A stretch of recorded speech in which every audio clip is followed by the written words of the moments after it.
Welcome to Nina Williams In Depth. I'm your host, A Friendly Tree, and today we're going to talk about Nina's new move from Season 4, Throat Slasher into Bad Habit. As always, before we start, we just want to make sure that all the settings we have on here are exactly as we want. We don't want to be getting any misinformation or have anything set wrong that might skew our labbing. And I'm pretty happy with this, it's set pretty standard. We'll change things as we go though. Alright. Throat Slasher into Bad Habit. We can see it's there, number 59, back 1, 4. You might remember that back 1 used to be a different move, that is now up back 1, and you can see that down here, left backhand body blow. So let's have a look at this. It goes doot doot. So it's a twirl into a kick. Now this kick might look familiar, but the twirl is a new animation, and I think it looks great. It's a nice stylish thing. Kind of a twirl like something that maybe Lily does. I mean, she does. But here you can see it's Nina twirls around and she slashes at the throat with her left hand. Now the second move is a kick, and this should look very familiar to you because it is Bad Habit. You can see the first hit does 10 damage, the second does 22. Bad Habit itself does 24, so it's a little bit less damage. It's also one more frame on hit. But unfortunately for us, it's still negative 14. Okay, so the move itself, back 1, you can see it's 12 frame startup, 10 damage, and it leaves you at plus 4.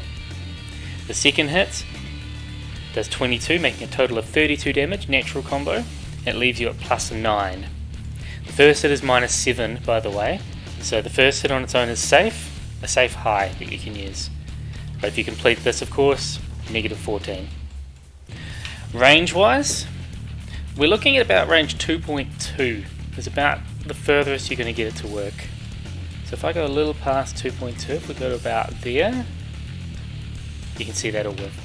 So that's a pretty big deal though, because if we look at here, if we think about it being a 12 frame Punisher, because it's 12 frame natural combo, we've got our back 2, which isn't even close. So it's a longer range 12 frame Punisher. It also does more damage and has more frame advantage. So that's pretty nifty, isn't it, for a new move. Tracking. Oh, sorry. We'll go guard all. Step left. So it's weak to step right, which means if the opponent's stepping left, you can catch them. In any situation really. They can't even sidewalk left for most characters, but you can with a few.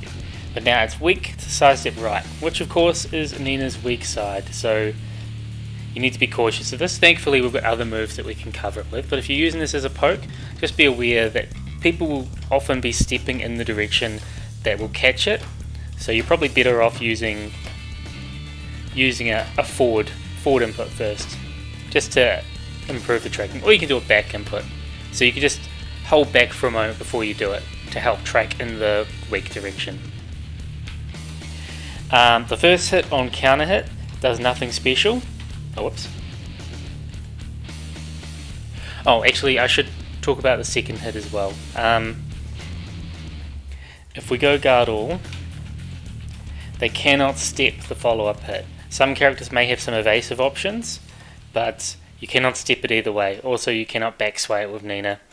And there is a 10 frame gap there. Sorry, a 9 frame gap. Which means, if someone tries to jab, they'll get counter hit launched. Because remember, that move is Bad Habit. All the same properties, except less damage and more frame advantage on hits. That does of course mean they can attack reverse or use other invulnerable things such as a power crush. Well, invulnerable or armor things such as a power crush. So keep that in mind, but it's not really something you're going to be throwing out on its own very often. But however, the move is not delayable at all, so it's always going to have that same gap, and you can't visually confirm the back 1 into the 4. I mentioned you can't track what else did we want to talk about? Counter hit properties I mentioned, so there's nothing special about counter hit on first hit. If you get a counter on the first hit, the follow-up's the same, it just does the 2 extra damage. And of course the second one, being like bad habits, you get the same knockdown. The one difference here is you're to the left a little bit, which makes this combo easier to do. So, because every time you launch them, unless they step and button to the left, which they might, but typically when you launch them, you'll see that you're more to the left, so you can get the quarter circle forward 1 combos more consistently, which is nice, I guess. What other properties do we need to talk about this? Oh, I will show quickly the stepping left the first hit.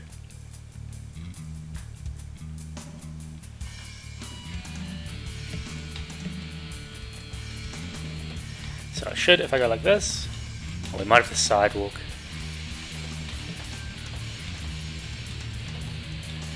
There we go, yeah. So some characters can sidewalk left this move in some situations. So keep that in mind as well. So it doesn't have full tracking to the left. That's okay, doesn't need to. The other thing, because it's like bad habit that I'll bring up, is this move can wall and balcony break as well. Although only typically when you're hitting them high enough, of course. So, oops, not wall, balcony. Oh, right, silly Lily.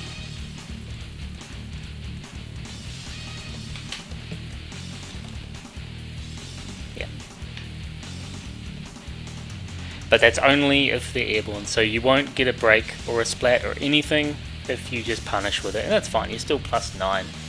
And likewise, if you do it low, oh, sorry. If you do it really low, that won't even connect, whoops.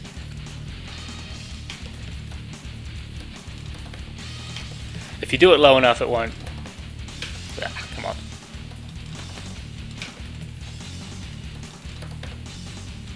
Yeah, okay, that's a good option. I know that if you get it at certain heights, it's just like the forward 3, where it'll hit and it'll be unscaled, but you won't get a wall break because they're too low, which is a typical. I'm not even getting that to connect. Yeah, which is a typical mechanic in this game. Of course, you're not going to get a break on things too low a lot of the time. Yeah. I think that's everything for properties. We've done damage, we've done range, we've done counter hit, we've done tracking. I guess I could talk about the fact that you can get extensions off it, so it does recover high enough so that you can do things after it. Obviously things that are on axis, but so it can be used for combos, and likewise same way you'd use bad habit to end a combo on some situations, you could use it as a combo ender, because it does alright damage, but definitely not optimal. Alright, I'll change back to Nina, we'll go back to the other stage and let's talk about the application. So what's the use for this new string that Nina has? First of all, importantly, it is a 12 frame poke. The fact that it's +4 and safe, nice twirl, nice twirl. The fact that it's a 12 frame is pretty amazing, because if you think about it, what fast pokes does she have? She's got her jabs, she's got her magic 4, she's got her down forward 4, and she's got her down 4, and her back 2-2. So it's another addition, fast move. So it's a good move that you can use to sort of to check people. Of course it's a high, of course it doesn't track to her weak side, so it has its weaknesses, but it's a fast tool and it's a welcome tool, especially getting +4. Most importantly though, people use this as a 12 frame punisher. As I mentioned before, it's a 12 frame Punisher that does more damage and has more frame advantage than back 2-2. It also has more range, so it's a more consistent option for punishing moves where back 2-2 may whiff. And there are a few examples of this, such as one that was brought to my attention and I mentioned in my Season 4 changes video about Asuka's 1-2-4, which Nina could not punish before. Now her back 1-4 reaches as a consistent punish. So that's great. So there are some downsides here. It's 12 frame punish plus 9, you think that's great, I can get whatever I want afterwards. But if you look at the distance here, the first hit doesn't quite do it, but the second hit,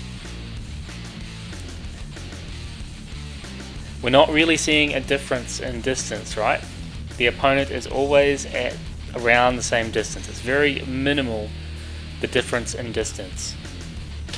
Now this becomes important because we need to consider what plus 9 is only scary if there's something scary to do at plus 9, isn't there? And for example, in this situation, we've got good options there. Obviously that low is a 20 frame, so they can interrupt even at plus 9 with a magic 4. So you might opt to do something like a down 2 instead. And that's great. At plus 9, as long as you're not too far away, you can catch them with a throw game as well. But you need to eyeball that and see. Well, up forward 1+2 should reach pretty much all the time, because it's got more range at the cost of being a frame slower. Yeah. You could do a forward throw because you've got the frame advantage, so you could do a forward 1+3 or forward 2+4, but obviously that's an easy break. So you do have options that can follow up here, and because you're at plus 9, they're not going to be stepping. Their option is to backdash or do something else evasive. But I mean, that's pretty crazy. And you could just do jabs if you expect them to do some kind of challenge. Or a down forward 1. Now, this is more important in other matchups though, and I'm sure you all know exactly who I'm going to here. Because this move doesn't become, well, the post-punish situation isn't as threatening against Zafina. And here's why.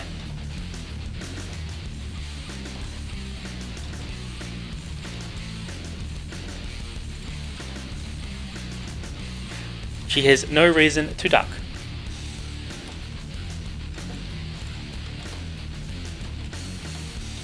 You can still get the up forward 1+2. But I'm not even sure if that works if you get a tip range. That does, good. So against her, you don't really get pressure. They get to backdash, and then you can do something which will probably put you in negative. Or you can do something that has some kind of inherent risk to it to try and keep frame advantage. You can't even do forward 3. Oh, there you go. Is that because I delayed it? No. That might not work at tip range. Yeah, okay. So, yeah, it's less threatening against Zafina, and just test every character and see how their backdashes do. Because you're going to find a lot of the time you're no longer get any kind of mix up from this, and in that situation the plus 9 doesn't really matter as long as they know to backdash. Unless you're at the wall, then of course you've got prime positioning to do any kind of mix up you want. Okay, so with that in mind, what would we do instead? So this is, in these sort of matchups, this might be where we'd use back 2-2 instead as your 12 frame punish still, unless you're going for damage.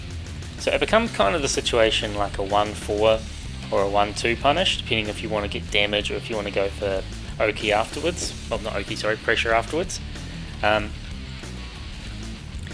of course, it's up to you, and you just need to choose the matchup because you have more frame advantage here. It's just the pushback situation changes it. So for example, at plus 5 here, oops, even on block, but plus 5 here on block, you don't have the same frame advantage, but plus 5 is still very good, and she can't get away from this sort of stuff. So choose your situation wisely there and figure out what you want to do. Well, I guess we'll keep hating on Zafina. No offense, Zafina players.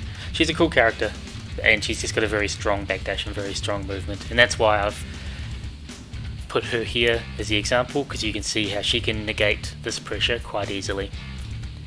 Alright, so other things with back one. So of course we can do it from a back sway. So as I said before about just using it as a poke, it's quite good because you can quite easily confirm into that +4 and then you can use that for pressure, because +4 is still good. And you can see even at +4 here off this, she can't backdash her down forward too.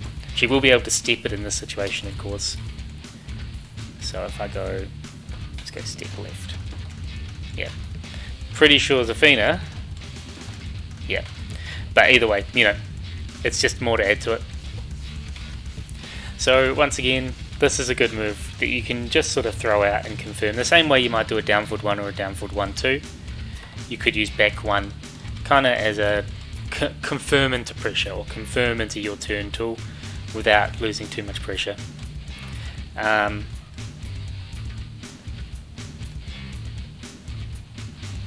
It's also been shared on Twitter, the idea of using this to set up other things, because you're at -7 on block, which means it's the kind of position, -7, where the opponent is likely to try and jab check.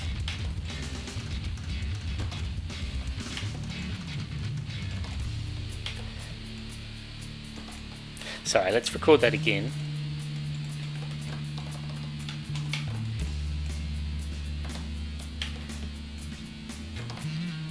Yep. Depending on what they do though, you can find that this might catch them. So yeah, like I bit of hesitation because of the second potential of the second hit, and then they'll get things like that. But obviously that's very risky, and if they read it coming, you can still get launched. So it's there as an option, but it's a risky one in my opinion. But at the -7, you still have options to do things, which is cool. Like, you won't be able to reverse a jab there, but you'll be able to reverse other things as well. And you could do it into back sway and confirm a whiff. So it's a nice situation. Nice extra layer of mind game for everybody. Okay, I also mentioned that this move can be used in combos. So the two main examples I'll give are, I guess, her up forward 2-1 or low parry combo, where you go like this and you drop it. We'll just do 3. So 65 damage. The problem here is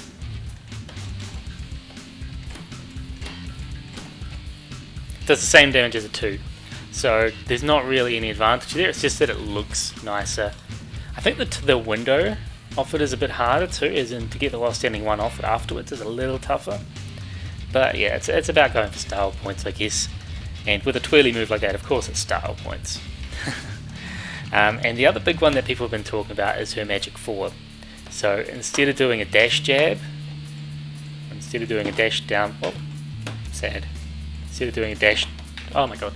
This is my normal route, guys. This is what I normally do. Yeah. Instead of doing that, people are saying do that. So you could do, oh, I find this tricky still, because you do like a little dash, yeah, and then whatever combo you want. So people are saying it's another consistent option. Of course there's also now that, well, there's always been that, but now that's easier to do. Easier. Well, yeah, I still find that a bit awkward, but it's a new possibility. And I'm not in any way saying the combo I'm doing there is optimal, I'm just demonstrating that you can get it off a magic 4. Yeah. Otherwise, I don't see too many situations that you're going to use it in combo. It's not going to be optimal, it's just going to be for flashy things. I can't remember, can you get it off this? You can't, can you? If you do like a low while standing 1, oh, you can. Okay, so another situation with this is it's kind of the same as a while standing 1. So if I set do nothing, that'll pick up the same as if you do a same as if you do like a while standing one, like that. So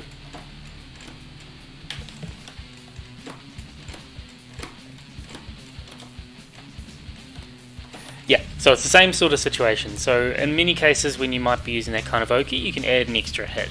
But most of the time you're going for more hits than that. But I guess it can mix people up a bit because they're not going to expect it. So for example, again, the same way you do, same way you drop it, same way you do that.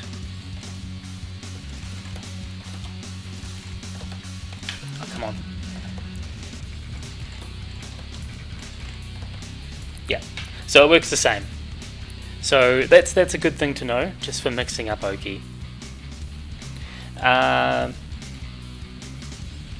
What else? Let's go to the wall. Everyone likes the wall.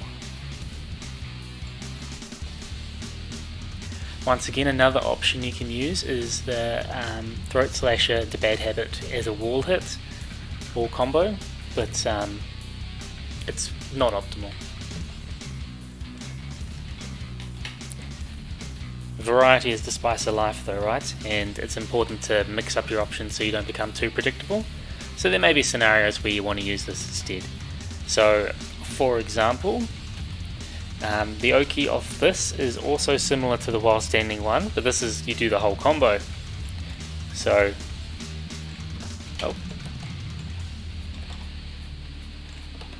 there, you can get that cross up, and it's not too tough to do.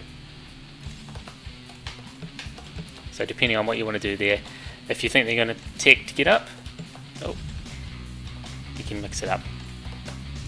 Yeah, so that's nice. Doesn't really have any difference there. So I guess you can also do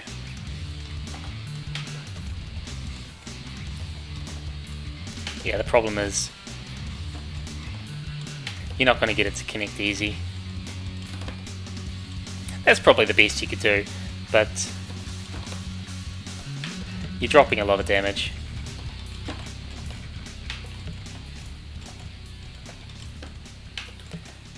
I mean, if you're going... Sorry, you'd do double downward one there, wouldn't you? Yeah. I guess you'd just be going for flashiness. Either way, it's another option you can use at the wall, and you've got that tech catch you can do. So you could go...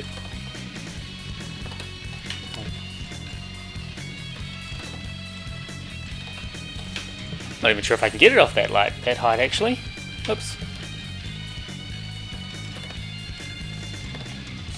I don't think I can.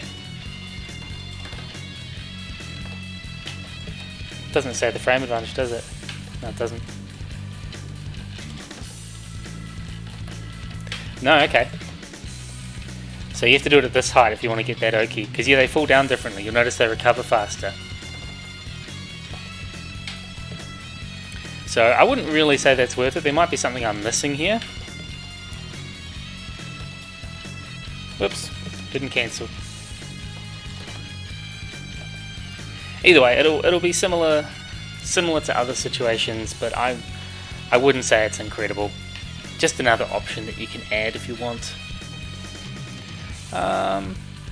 Well, is there anything else we need to talk about with this move?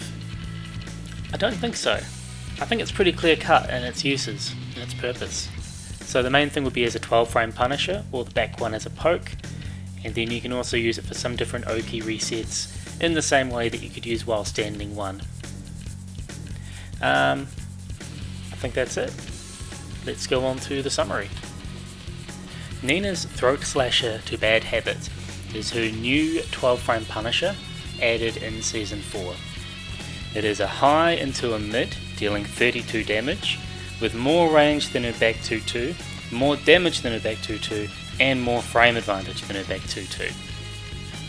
Unfortunately, the pushback means that in some matchups, the pressure afterwards is actually worse despite the frame advantage, so that's something important to keep in mind. Its main use is definitely as a 12 frame punisher, but you can also use the Throat Slasher back one itself as a punish, giving you +4 on hit and -7 on block. So that's a decent situation for pressure, allowing you some options afterwards and also allowing you to generate and continue your pressure once you've confirmed the hit, with a decent window to confirm it. The move is not delayable, so if you're wanting to go into the move without there being a punish, you're committing quite high as it's -14, so keep that in mind. It also has uses in combos, and it has uses for setting up Oki, but most of the time the uses in combos aren't really any more beneficial than doing something else. They're more just for style. Likewise, the Oki options aren't too different to what you were getting before either. So it's a welcome addition, and I think its main use is a 12 frame punish, but I wouldn't say it's the main 12 frame punish in some matchups, although it will be now in many matchups. Just be mindful of who has a good backdash and who has good options in that situation afterwards, which will be very limited, but there are some people. Anyway, what do you think of her new move? Is it what you wanted for her in Season 4? Is it what you expected? Is it better than what you expected? I think it's pretty good, and it's definitely a welcome addition to her moveset. So, I'm not complaining here, I'm pretty happy with it. Anyway, comment below. Thank you for watching, please like and subscribe, and I'll see you all next time. You win. What's done is done.